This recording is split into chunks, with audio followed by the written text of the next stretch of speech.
नमस्कार दर्शक बंधु एबे यूपीआई ग्राहकों आसला गुड न्यूज एणिकी 5 लाख टंका करें ट्रांजैक्शन। चलते खबर पर नजर दबा।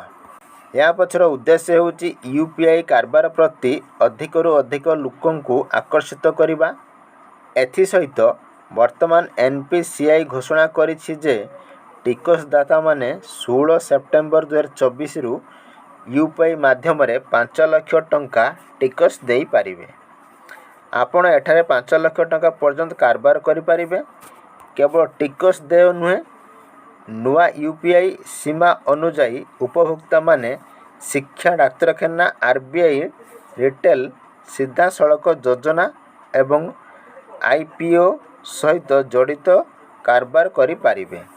सूचनायोग्य जे यूपीआई कारबार सीमार परिवर्तन केवल मनोनीत कारबार पाई करा जाउछि। यूपीआई कारबार सीमा 1 लाख टंका पर्यंत, किंतु बैंक गुड़िक मध्य निजर सीमा स्थिर करिबारे अधिकार अछि। उदाहरण स्वरूप हैला एचडीएफसी एवं आईसीआईसीआई बैंक सेमाने ग्राहकों को 1 लाख टंका पर्यंत यूपीआई कारबार करने को अनुमति देउछंती। अलाहाबाद बैंक ग्राहक यूपीआई कारबार सीमा मात्र 25,000 टंका रही। यह व्यतीत गूगल पे, फोन पे, पेटीएम इत्यादि यूपीआई आप रे मध्य निजस्व सीमा अच्छी।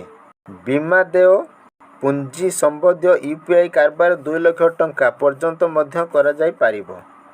एथिपाई उभय बैंक एवं यूपीआई आप रु अनुमति नेबा आवश्यक।